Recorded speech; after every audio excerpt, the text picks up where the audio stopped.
Things that we pay money for, we value. The paradox is that exactly the reverse is true. Everything that's really worthwhile in life came to us free. Our mind, our soul, our body, our hopes, our dreams, our ambitions, our intelligence, our love of family, children, and friends. All these priceless possessions are free, but the things that cost us money are actually very cheap and can be replaced at any time. If it is your attachment, say, to material things or status or whatever, that's interfering with your psychological progression. Now, the idea is that you should let go of whatever it is that's interfering with your psychological progression, because no matter how valuable what it is that's interfering is, it's not as valuable as what you're giving up. The idea of the material world, it is in its own way a symbol. That is to say, if you buy the word material, you mean some sort of basic stuff out of which the world is made. The confusion of money in any form whatsoever with wealth is one of the major problems from which civilization is suffering. When we first began to use symbols to represent the events of the physical world, we found this such an ingenious device that we became completely fascinated. And in ever so many different dimensions of life, we are living in a state of total confusion between symbol and reality.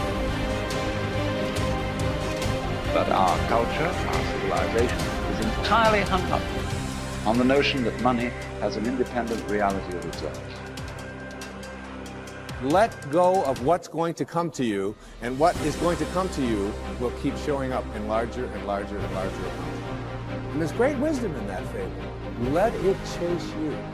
Let it follow you, instead of being something that you're consumed with having to get. Because the more you're attached to the outcome, the more you're trying to get something that isn't what you need. But here's what's powerful. If you have a list of high purpose in your life, it pulls you toward the future. And the clearer it is, the stronger the pull. The more dynamic it is, the more it affects your life, your spirit, your heart, your soul. It also creates imagination. It gets your mind working on how to achieve that purpose. And if your mind will work, if your heart works, if your spirit works, and if you have good input, like good ideas, I'm telling you, there isn't anything you can't accomplish.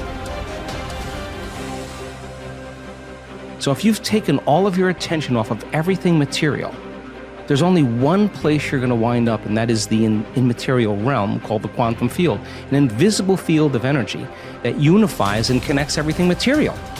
So now when you're creating from the field and you combine a clear intention with an elevated emotion, and you're connected and you feel connected, the suggestion of an alternative way to create is that when there's a vibrational match between your energy and some future reality, you actually no longer have to go anywhere to get it. You're actually the vortex, and you will collapse space and time and draw the experience to you. Now that, to me, is a lot more fun, because the experience is the unknown. You can't predict when it's going to happen or how it's going to happen, because if you can predict it, it's the known. So then you have to lay down the very thing you use your whole life to get what you want, for something greater to occur. Now that goes against generations untold of conditioning and a lifetime of habituation, believing that we're trapped in this material world. And yet I can say to you without a doubt that once you understand that formula, and once you know how to create that kind of brain and heart coherence, the side effect of that is a change in biology, neurologically, chemically, hormonally, genetically. We've measured it. We've seen gene regulation changes in 4 days. More brain coherence, more heart coherence. Your brain's working better. You're trusting your heart. It's open. There's different chemicals that are released. Oxytocin suppresses survival centers, resets the baseline of a person's trauma or shock. Your immune system goes up. You lengthen your telomeres. We've measured that too. So you're changing the future of your body. You're extending your life. That's evidence, right? So we have the evidence to know that it could happen because we've measured it. But the real evidence is watching the testimonial of someone who says, I had stage 4 cancer. I was told as a 41-year-old woman that I wouldn't live for more than 2 months. And I have no evidence of cancer in my body at all. Or someone that's a physician who has Parkinson's disease that's tried everything from the medical route and has one transcendental moment, and their tremors and their pain are gone. And now they're chewing food, they're swallowing, they're blowing their nose, they're standing up on their own. That's energy affecting matter. So we have hundreds and hundreds of testimonials of people that not only healed their body, but created pretty profoundly magical things in their life. So you have evidence in the scientific world, you have evidence in the practical world, and evidence is the loudest voice right now.